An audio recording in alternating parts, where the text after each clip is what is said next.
A Diocese de Quixadá publicou agora pela manhã uma nota em que diz: com imenso pesar, a Diocese de Quixadá comunica o falecimento de Sua Excelência Reverendíssima Dom Adélio Tomazin, Bispo Emérito de nossa Diocese, ocorrido hoje, segunda-feira, 30 de setembro, às 6 horas da manhã, quando, com serenidade e confiança, fez a sua Páscoa definitiva, passando da morte para a vida eterna. Prossegue. Dom Adélio, pastor dedicado e fiel servo de Deus, deixou um legado imensurável de fé, amor e serviço à Igreja. Ao longo de seu ministério, foi exemplo de sabedoria pastoral, de cuidado com o povo de Deus e de zelo pela unidade da Igreja. Seu exemplo de vida, profundamente marcado pelo amor ao Evangelho, permanecerá vivo em nossos corações e será lembrado com gratidão por todos os que tiveram o privilégio de ser tocados por sua presença e liderança. A nota da Diocese vai mais adiante. E nós podemos dizer que Dom Adélio foi o responsável por uma boa parte do crescimento do município de Quixadá, sobretudo na área da educação. Inclusive, ele chegou a criar uma universidade, onde a Faculdade de Medicina é um dos destaques. Ele teve muita influência na administração municipal, inclusive para evitar desmandos de alguns prefeitos daquela cidade.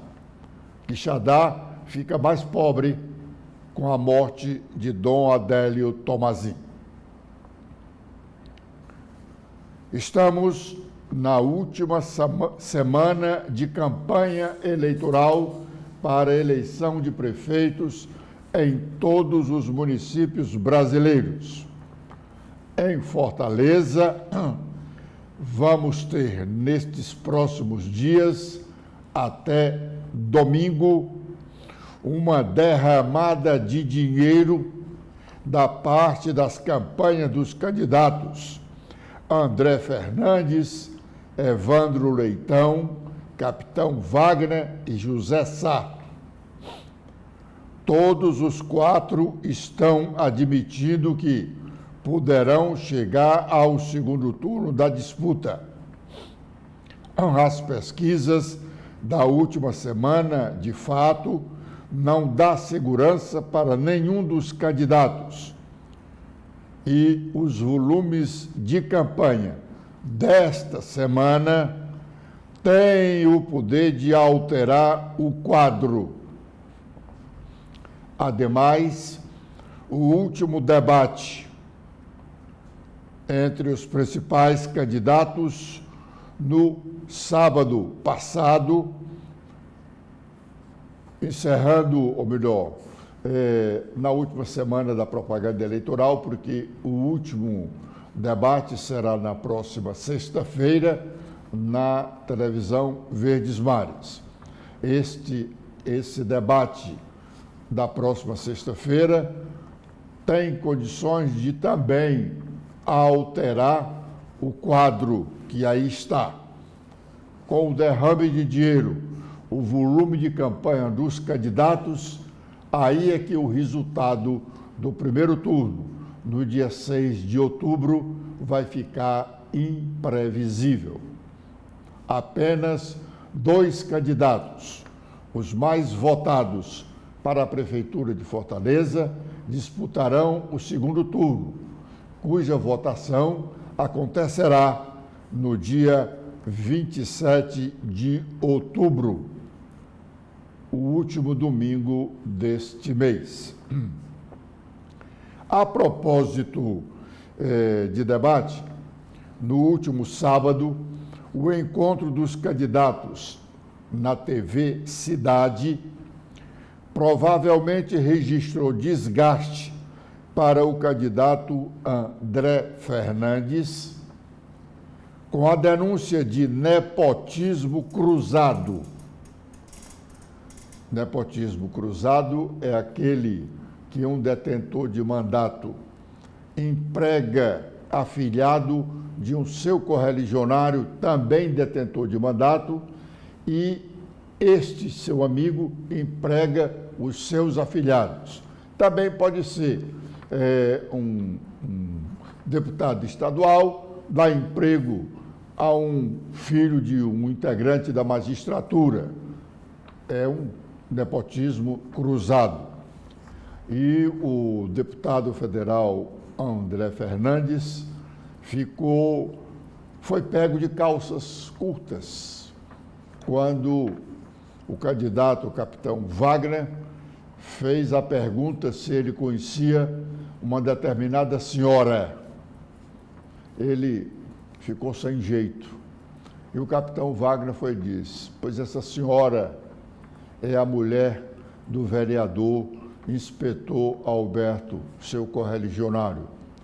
Você tem ela lá no seu gabinete em Brasília, pode ser também em Fortaleza, porque os deputados federais têm direito a ter um gabinete no seu estado. Então, ele pode empregar pessoas tanto para trabalhar em Brasília como para estar no seu gabinete em Fortaleza. O capitão Wagner disse: o senhor emprega a mulher do vereador, paga R$18 mil por mês. E, em compensação, o vereador, que é seu correligionário, aliás, esse inspetor é muito conhecido, esse vereador aqui. Conhecido não de produção legislativa, mas de peraltices. E o vereador emprega no seu gabinete, na Câmara Municipal de Fortaleza, o capitão Wagner dizendo para o André Fernandes: emprega no gabinete dele aqui, Fortaleza, sua mulher, mulher do André, sua mãe, mãe do André, sua irmã, irmã do André, e seu cunhado, casado com a irmã do André. O deputado André ficou sem jeito, porque o capitão Wagner provou que o André Fernandes não é o político diferente que ele diz ser. Essa prática de rachadinha, ou melhor, desculpa, de nepotismo cruzado, ela vem de há algum tempo. Quando o brasileiro e a própria justiça do país resolveu dar um basta nisso, porque era demais. E os políticos empregavam nos seus próprios gabinetes.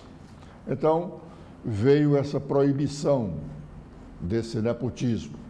E o político ficou impossibilitado de empregar a mulher, o filho, a mãe, o avô, o tio no seu gabinete. E eles buscaram uma saída. Como eu não posso empregar no meu gabinete, tu emprega os meus no teu gabinete e eu emprego os teus no meu gabinete. Daí, seu nepotismo cruzado, muito comum entre os políticos que gostam de se aproveitar do dinheiro público. O candidato André Fernandes, até aqui, na propaganda eleitoral, nós já chegamos a dizer em um determinado momento, ele estava vendendo uma pessoa que não era ele. Era um político austero, responsável, com coragem, que faz. E o capitão Wagner o desmoralizou.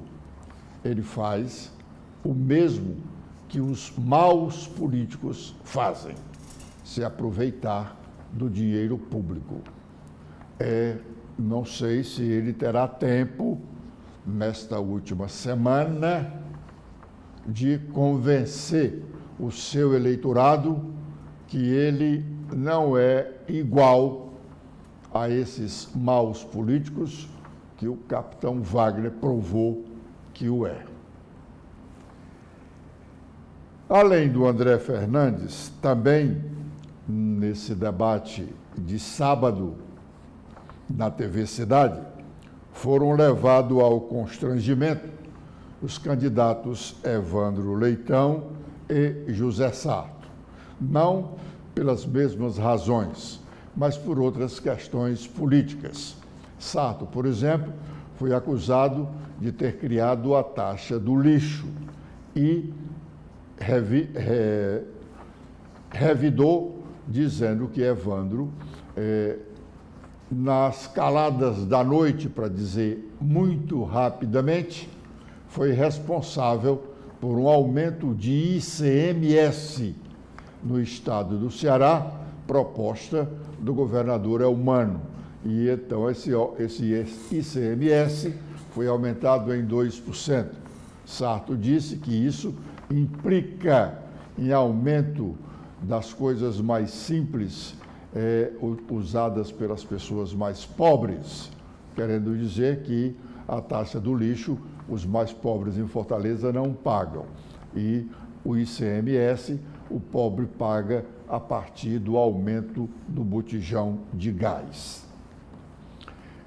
Evandro também foi levado ao constrangimento quando o senador Eduardo Girão, o senador Eduardo Girão é do Partido Novo, ele por lei, a empresa de comunicação, a TV Cidade, não tinha a obrigação de convidá-lo a participar do debate, mas o fez, e o fez bem.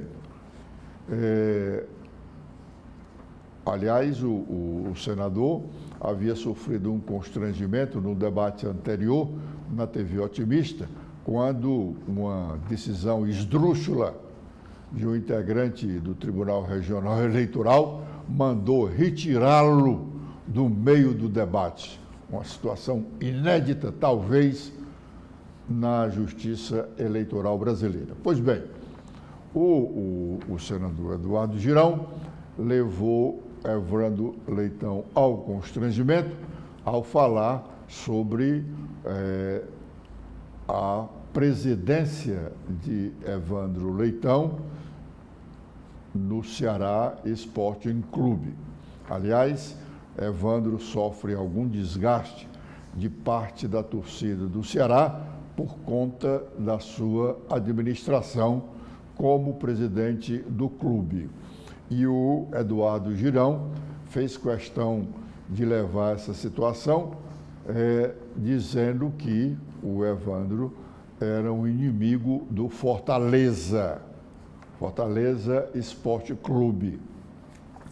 O Eduardo Girão foi presidente do Fortaleza. Citou, então, um episódio que machucou a torcida do Fortaleza. E aí ele disse lá um slogan que vem sendo usado desde a disputa interna no PT para a escolha do candidato a prefeito, quando Luiziane disputava com Evandro Leitão. Aliados de Luiziane apresentavam até camisas com frases dizendo que torcedor do Leão não vota em Leitão. Uma dessas imagens nós mostramos aqui na TV da Transparência. Tudo isso nós estamos aqui replicando para mostrar a força do debate. E, sem dúvida, o próximo debate será mais importante ainda. Será mais importante ainda. O candidato que não se sair bem, ou pelo menos não for muito ruim no debate da sexta-feira, ou melhor, se for muito ruim, vai ter complicações com o seu eleitorado.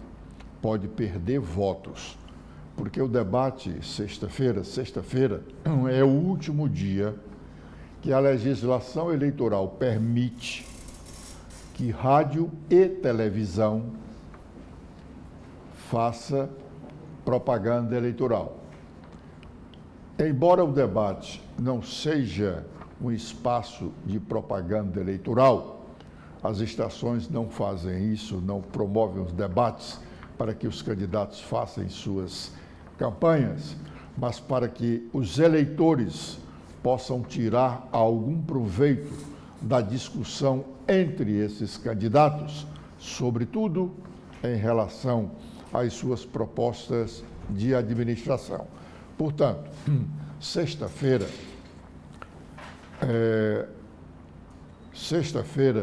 termina o prazo da propaganda eleitoral. Eu estou sendo advertido aqui de que o debate não é na sexta-feira, é na quinta-feira, um dia antes. Geralmente era no último dia. Mesmo assim, um dia antes, o candidato mal sucedido não terá tempo de recuperar o que perdeu. Eu peço desculpas pelo equívoco da data do debate, porque sempre a Rede Globo fez o debate no último dia da propaganda eleitoral. Ela reservava esse dia com todos os candidatos para que as suas emissoras afiliadas em todas as capitais fizessem esse debate. Mas, mesmo assim, a sexta-feira não dá tempo para fazer mudanças, recuperar o desgaste que algum candidato tenha chamado para si, tenha conquistado. Em suma, o debate na TV Cidade trouxe algum benefício para o eleitorado, porque se os candidatos não apresentaram propostas como deveriam fazer, mas mostraram quem são. Um se encarregou de mostrar os defeitos do outro. E também pelos defeitos se pode avaliar o que um candidato, se eleito prefeito, pode fazer. É pena que somente nesses momentos os políticos tenham coragem de mostrar as falhas uns dos outros. Pouco se sabia dessa preferência do deputado federal André Fernandes e do vereador aqui, Inspetor Alberto, sobre esse nepotismo cruzado. Pouco se sabia. Até porque não é muito do brasileiro de ficar esmiuçando essas informações oficiais que, de certa forma, não são fáceis de se conhecer. Para se saber desse nepotismo, é preciso saber o nome completo das pessoas e ir lá no portal da Câmara dos Deputados, que tem sim, cada deputado tem lá a relação dos seus empregados no gabinete de Brasília e no gabinete do Estado. Todo deputado tem lá os seus gastos com passagens. E aí eu aproveito para dizer que a senadora não tem gastos de passagem, muito pouco, para Fortaleza, e todo final de semana está em Fortaleza. É muito bom que o brasileiro, que o cearense, o fortalezense, acompanhe esses portais da transparência. Eles não são muito confiáveis, não. Eu tenho como provar que o portal da Assembleia Legislativa deixa muito a desejar. Nós mostramos recentemente aqui uma página do portal da transparência da Assembleia em que ele registrava gastos da Assembleia com despesas de alimentação para estudantes, merenda escolar. Nós denunciamos isso aqui, mostramos para os nossos telespectadores, mostramos a página e também divulgamos isso no blog do Edson Silva. E o pessoal do Portal da Transparência da Assembleia contestou. E nós então fomos ao tete a tete. Resultado final: 3 pessoas do Portal da Transparência. Não, nós não fizemos esses gastos. Vamos abrir o portal. Abrimos o portal e eles constataram. E, estupefato, disseram: não fomos nós que colocamos isso aqui. Aí eu digo: e quem foi? Se são vocês que alimentam o portal? Não, mas a Etice pode ter mexido. E até já falei isso aqui. E disse para eles: cuidado com a Etice, que a Etice hoje é comparada com a Superintendência de Obras até pouco tempo, quando o seu Quintino Vieira era o superintendente. Resultado: a Assembleia alterou a página do Portal da Transparência e hoje o que está lá não é o que estava. Só uma perícia pode provar que eles fizeram a alteração. Acho até justo que fizessem a alteração, mas tinham o dever de dizer que aquela página tinha sido alterada por algum engano. Mas, mesmo não sendo totalmente confiáveis, é bom acompanharmos esses portais de transparência. Aliás, no Brasil, não tem um portal tão transparente quanto o do Congresso Nacional, Câmara dos Deputados e Senado da República. Com esta informação, nós encerramos a nossa participação neste primeiro bloco de notícias da manhã de hoje.